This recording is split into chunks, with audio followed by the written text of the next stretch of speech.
Joining us now, our next guest, who I have dubbed the Elite One, Mitch Mathews in Studio B, rocking Jamal's gold sunglasses. They did the handoff as they were. Well, Mitch was coming into the studio and Jamal was leaving, and you took elite glasses. You took it up one, Mitch. You got the Jim McMahon headband on as well. These are actually mine, but they're real gold. So I actually one-upped him. Made of real gold. Those will bend really easy in the heat. Careful, man. How much social media response, or just response in general, have you gotten surrounding the Elite conversation? I've actually gotten a bunch. It'll be grocery store to Matthews, I think you're elite. Or it'll be in St. George. I went down and golfed and went to the gym one day, and this guy, he passed me and gave me a funny look. Then he turned around and came back and yelled it in front of the whole gym. Matthews, you are elite. So it'll be weekly for sure, and that doesn't end. Okay. And no one's gonna come up to you and say, "Dude, you're not elite, bro." Yes, maybe they're lying to me. I don't know what it is. Maybe they're lying. Yeah, no one's gonna do that. We shot a commercial as well with you, which is Let's see. I haven't seen that one. I don't know if that one's going to air today. I don't think that one's airing today. They may be today. holding that one for it's elite, so we're going to hold it to the fall. When the games begin and the eliteness starts to take place. What was that commercial like? When we went bowling? Yeah. It was awesome. Bowling and playing basketball with That's right. Bowling and basketball. So it was a lot of fun. Don't give away the plot. Yeah, what was it like? It was awesome. You know, being able to dominate you guys and to be able to show you who's boss. I think it was the best part about it. Nobody said anything about dominating us. Yeah, we'll see. It's going to post-production, so we can make a few tweaks. A few video edits. We did send out a Vine as well. That's right. Of you bowling a strike. That? Do we have it? It only took one try.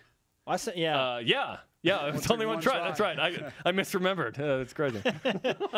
Mitch Mathews, the senior receiver, joining us in Studio B on BYU Sports Nation. Just talked to Taysom and Jamal, two of your senior teammates. How are you feeling approaching your senior season at BYU? It's something special. I love the guys that I play with. Taysom and Jamal, those guys have leadership written inside of them. And I think that culture will beat scheme. Culture will beat speed. Culture will beat anything on the football field. And I think that us three on the offense, being at the head of it with leadership and experience, I think that we demonstrate that. And the guys want to play with us, and they know we've been there. This receiver group is interesting to me because you do lose Jordan Leslie, but you bring back just about everybody else, and you add Nick Kurtz. What can we expect from this group this year? A tall bunch. You know, me and Nick will be walking into a grocery store. We'll go shopping or something, and without fail, they'll think me and Nick are on the volleyball team every time. They'll say, like, they'll bring their son over and say, come meet the guys from the BYU basketball team, because we just look like basketball players. So we got the height there. I think it'll be something unique for our team to have two guys on the field at some point sometimes that are 6'6", so it'll be special.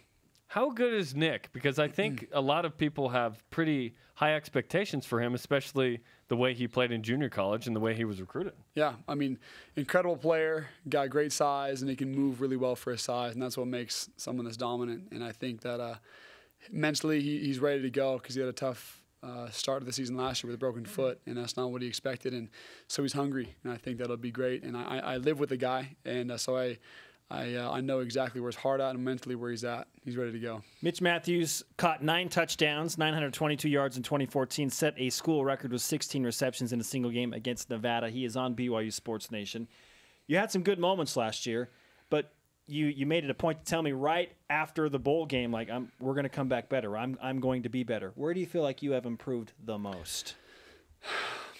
I mean, individual, I think I improved a ton, and I'm a guy that every time I step on the field, I want to get better. And so from fall last year to spring this year, I improved. And I think I let people know that I did improve. And I think that it was noticed. And I think that I have a chip on my shoulder that 8-5, 3 years in a row is not where I want to be for me personally. And so I think that my leadership has stepped up.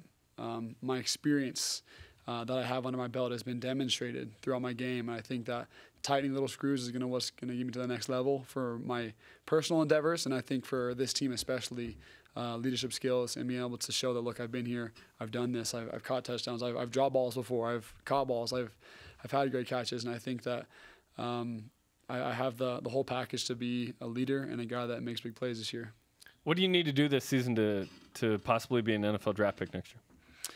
I think I need to have a year like I did last year. I think 2 years in a row of a year like I did last year would be great. Something I talked to Coach Mendenhall about is what does it take to get there? And he says you need to string 2 years like you did last year together in a row, and guys will know exactly who you are, and they'll want you because of your size and your ability. So that's something for me personally. I want to demonstrate through that, through winning games especially. We need to win more games to be able for our guys to be draft worthy, and I think that's most important. But along with wins comes a great season, and that's what we want as teammates. I just asked Jamal Williams this question. I'm going to ask it to you, and that is, what will set this team apart compared to the previous teams you have played on?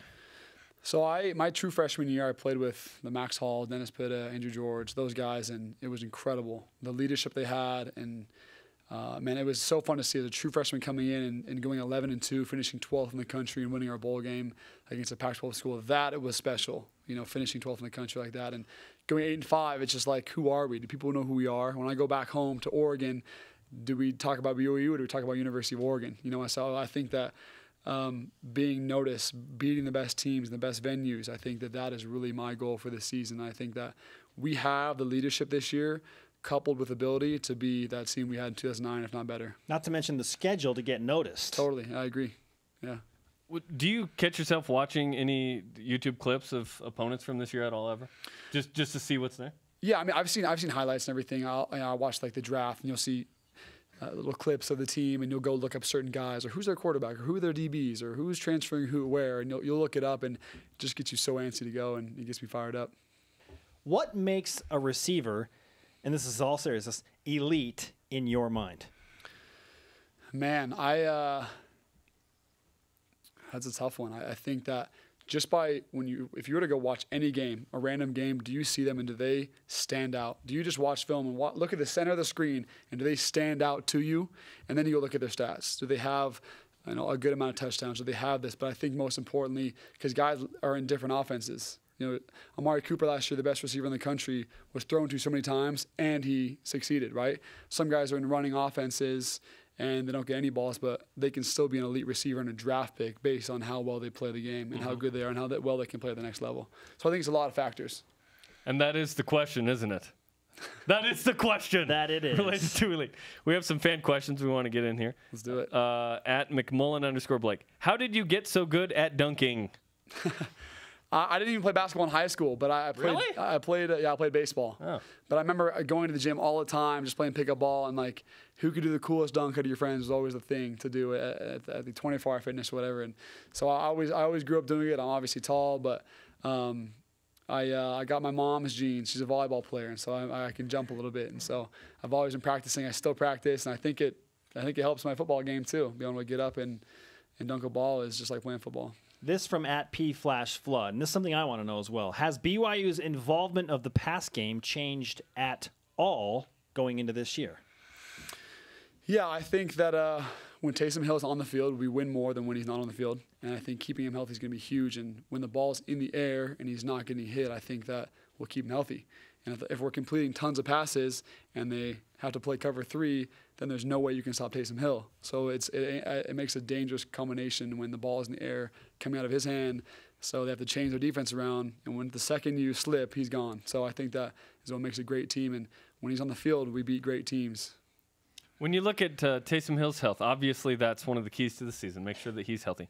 Do you, since 2 of the last 3 years, a backup have played significant time, do you need to get a rapport with Tanner Mangum and Bo Hodge in fall camp, just in case? Yeah, I think that's something that in this type of offense with this type of quarterback who runs the ball a lot, I think that you need to recognize that it's a possibility, but it's something that I focus my time on Taysom Hill, and that I guess me and Tanner or Bo, whoever it is, will need to get quickly acclimated with each other, just like me and Christian did. Luckily, me and Christian had played together for enough years. It was really easy for us, but we're focusing on winning games and not patchwork coming into the season.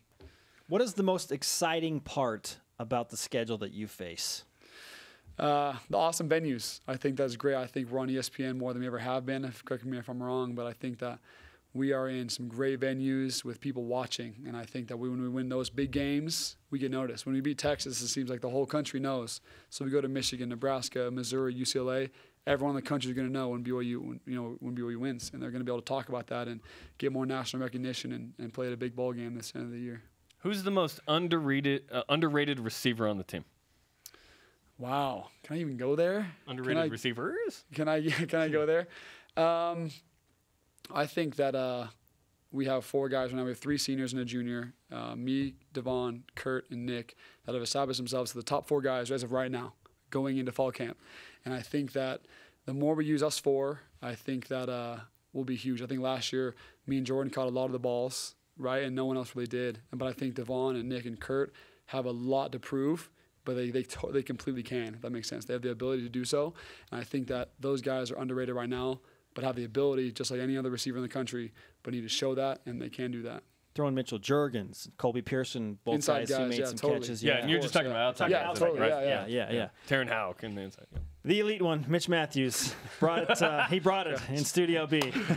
Oh, Hey, you gosh. rock that card with pride, my friend. Okay. Do I really? I need that shirt, man. I gotta rock it. I'm not gonna take it off. Are you signing stuff now? I'm not Elite gonna Mitch Mathews? Yeah, hashtag elite. I do. Not number 10. It's hashtag elite. You're on underneath. We created a monster. Jeez. And I love it. Mitch, great stuff, man. Good luck in the approaching season. Yeah, thanks a lot, guys.